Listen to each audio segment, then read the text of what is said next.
বর্ণাঢ্য শোভাযাত্রার মধ্য দিয়ে কালিয়াগঞ্জের ঐতিহ্যবাহী ত্রিধারা সংঘের 50তম বর্ষের কালী পুজোর সূচনা হয়ে গেল।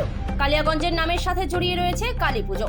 প্রতি বছর কালিয়াগঞ্জ শহরে বিগ বাজেটের কালী পুজো হয়ে থাকে, যা দেখতে দুই দিনাজপুর সহ মালদা জেলার দর্শনার্থীরা পুজো মণ্ডপে ভিড় জমায়। এবছর কোনো ব্যতিক্রম নেই কালী পুজোর। এখনো কয়েকদিন বাকি থাকলেও কালী পুজোর আনন্দ এক প্রকার শুরু হয়ে গিয়েছে কালিয়াগঞ্জ বাসিন্দাদের মধ্যে। প্রতি বছরের ন্যায় এবছরও কালিয়াগঞ্জের ঐতিহ্যবাহী হাসপাতাল পাড়ার ত্রিধারা সংঘের কালী পুজোর চমক রয়েছে। আর এবছর বাড়তি চমক রয়েছে ত্রিধারা, কারণ এবছর তাদের 50তম বর্ষে পদার্পণ করেছে কালী পুজো। এবছর তাদের একটি কাল্পনিক মন্দিরের আদলে সুবিশাল পুজো মণ্ডপ তৈরি হচ্ছে। তার সাথে রয়েছে চোখ ধাঁধানো আলোকসজ্জা ও কয়েকদিন যাবৎ বহিরাগত শিল্পীর সমন্বয়ে সাংস্কৃতিক সন্ধ্যা।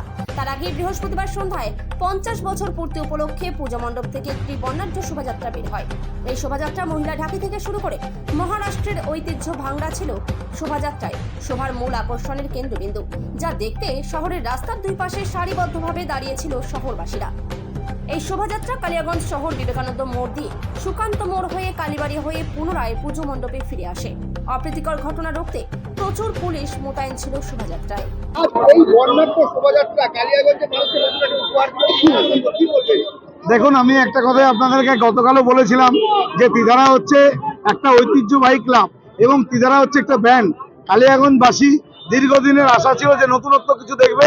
আমরা গত বছরই কথা দিয়েছিলাম যে 50-এ আমরা যা করব তা কালিয়াগঞ্জে ইতিহাস সৃষ্টি করবো। তাই আজকে হয়েছে।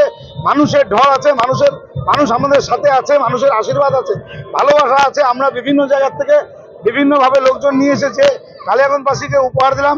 আমার এটুকুই প্রার্থনা যে কালিয়াগঞ্জবাসী আমাদেরকে যেন দুহাত তুলে আশীর্বাদ করে, আমরা যেন আগামী দিনে কালিয়াগঞ্জবাসীকে আরো বড় উপহার দিতে পারি। কালিয়াগঞ্জের মানুষরা কেমন সাড়া পেলেন এই যে বর্ণাঢ্য এই শোভাযাত্রায় কালিয়াগঞ্জের মানুষ, আপনার যত মানুষ আছে রাস্তার দুধারে দাঁড়িয়ে আছে, আমরা কালকে মাইকিংও করিনি, কিন্তু মানুষের মুখে আপনাদের মাধ্যমে যে প্রচার হয়েছে তার জন্য আপনাদেরকে অশেষ ধন্যবাদ।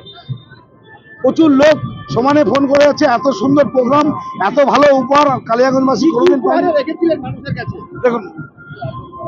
দেখুন আমাদের টিম এসছে কলকাতা থেকে। কালকে বলেছিলাম আমাদের যে টিমটা পিছনে বাজছে সেই টিমটা ওনারা আছেন মহারাষ্ট্রের থেকে। যে টিমটা বিশেষ আকর্ষণ আমাদের মহারাষ্ট্রের থেকে আছেন, ওনারা বাজাচ্ছেন। বিভিন্ন মনে করে 6টা প্রোগ্রাম করবেন। অলরেডি আমাদের 3টা প্রোগ্রাম হলো, আর 3টা প্রোগ্রাম বাকি আছে।